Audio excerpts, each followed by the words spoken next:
اور میری میڈیا سے اب میں پھر میڈیا سے پوچھتا ہوں کہ اب تو انہوں نے مکمل طور پہ عمران خان کا نام ہی اب نہیں لے سکتے اب ٹی وی چینلز پہ. نئی چیز ہے. اگر عمران خان کا ٹی وی چینلز پہ نام نہیں لے سکتے تو اب میں سوچ رہا ہوں کہ ٹی وی چینلز پہ گفتگو کیا ہوگی شام کو. میں اور بھی سوچ رہا ہوں کہ اس کا مطلب مریم نواز کی تو اب تقریریں دکھائی نہیں سکیں گے کیونکہ اس کی تقریر ہی ختم ہو جائے گی اگر اس میں عمران خان کا نام نہ ہوا. یعنی اس طرح سے کیا ملک میں کیا لوگ اتنے بیوقوف ہیں کہ اگر آپ یہ نہیں کریں گے تو اس سے وہ بھول جائیں گے لوگ P T I Imran Khan کو. میں پھر سے آپ سے کہتا ہوں کہ یہ جو لوگوں سے کیا جا رہا ہے, ہمارے لوگوں سے جو میرے سے کیا جا رہا ہے, میں اپنا اس لیے نہیں زیادہ بات کرتا کہ ٹھیک ہے میں تو تیار ہوں ہر چیز کے لیے. پہلے تو رانا ثناء اللہ کہتا ہے کہ عمران خان کی جان کو شدید خطرہ ہے, ٹی وی پہ جا کے کہتا ہے. پھر میرا جو انچارج تھا کرنل عاصم یہاں کا سیکیورٹی کا, اس کو وہ غائب ہو جاتا ہے. جو گاڑیاں جو پروٹیکشن دینے والی جو بلٹ پروف ہیں وہ سوائے ایک کے باقی ساری وہ 3 جو گاڑیاں تھیں وہ غائب ہو جاتی ہیں, ان کو پکڑ کے امپاؤنڈ کر لیتے ہیں. پھر ارد گرد اس وقت جو ہمارے قریب تھا اس کے اوپر وارنٹ نکال دیے, تو یہاں خالی پڑا ہوں, میں اکیلا بیٹھا ہوں, 2-3 ہمارے پاس لوگ رہ گئے. اور پھر آتے ہوئے اب لوگ ڈرتے ہیں کیونکہ اگر کوئی یہاں آئے گا تو ان کو ڈر ہے کہ باہر کوئی انفارمنٹس پکڑے جائیں گے, تو وہ بھی آئسولیٹڈ ہوں. وکیل صرف آ سکتے ہیں. لیکن میرا سوال یہ ہے کہ کیا اس سے میں پیچھے ہٹ جاؤں گا؟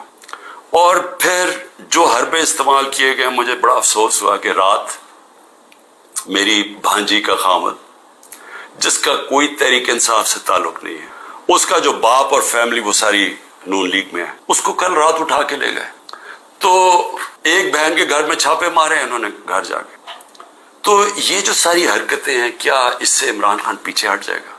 اور پھر میں نے ایک کمیٹی بنائی جس میں پرویز خٹک اور اسد کیسر تھے. ان کو دعوت ملی جی کہ ہاں اسٹیبلشمنٹ سے کیا ہے ہمارے سے بات چیت کریں. وہ ادھر جاتے ہیں, ادھر ان کو سیف ہاؤس میں بٹھا لیتے ہیں. وہ ابھی بھی جب تک مجھے خبر آ رہی ہے ابھی وہ سیف ہاؤس میں بیٹھے ہوئے ہیں. انہیں کہہ رہے ہیں کہ تب آپ کو ہم چھوڑیں گے جب آپ یہ کہیں گے کہ ہم تحریک انصاف سے ہم اس کو چھوڑ رہے ہیں, تحریک انصاف اور عمران خان کو. تو اصل میں یہ جب آپ یہ حرکت یہ جو کر رہے ہیں, کیا آپ کو سمجھ ہے کہ آپ لوگوں سے کیا پوچھ رہے ہیں جب آپ کہتے ہیں کہ آپ تحریک انصاف سے علیحدہ ہو رہے ہیں؟ کیا اندازہ ہے کہ یہ کہہ رہے ہیں آپ یہ کہہ رہے ہیں کہ آپ پالیٹکس چھوڑ دیں, کیونکہ جس وقت جو اس وقت تحریک انصاف کو چھوڑے گا, یہ میں آج آپ کو رائٹنگ میں دے رہا ہوں کہ اس کو لوگوں نے ووٹ نہیں ڈالنی. تو جو ہمارے سارے لوگ اتنی مشکلوں کے باوجود ہمارے ساتھ کھڑے ہیں, نظریاتی طور پہ بھی کھڑے, وہ جو ظلم ہو رہا ہے اس کے اوپر بھی وہ لوگ کھڑے ہو گئے کہ ہم نہیں جاتے.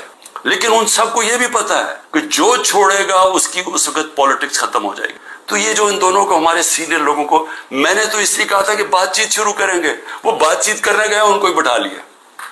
تو اس کا مطلب کہ بات چیت نہیں کرنا چاہتے.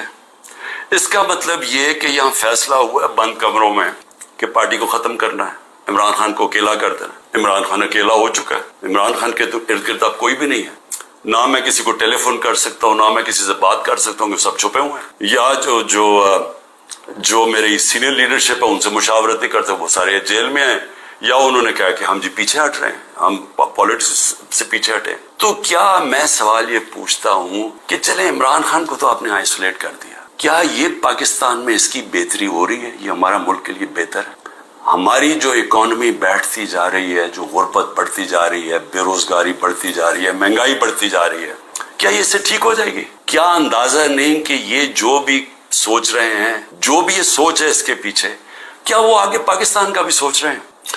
ایک پارٹی جو ملک کی فیڈرل پارٹی ہے, جو اس وقت سارے صوبوں کے اندر ہے اور سب کو اکٹھا رکھ سکتی ہے, جب اس پارٹی کو توڑنے کی کوشش کی جا رہی ہے اور اس کے لیڈر کو ختم کرنے کی کوشش کی جا رہی ہے, کیا یہ پاکستان میں اس کی بہتری ہے؟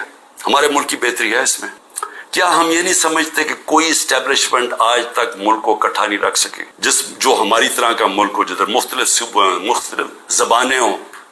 جب جس طرح کے یہ حالات کیے جا رہے ہیں, یہ پاکستان سے دشمنی ہو رہی ہے. کیا عمران خان کو اب غدار کہہ کے وہ مان جائے گی؟ لوگ غدار قوم مان جائے گی؟ کیا اندازہ نہیں ہے کہ پبلک اوپینین ہوتا کیا ہے؟ میں گراؤنڈ پہ, میں نے 27 سال گراؤنڈ سے پارٹی بنائی ہے. میں نے کبھی کسی کو ڈیڈی کہہ کے کسی کی ڈکٹیٹر کی کیبنٹ میں نہیں بیٹھا 8 سال.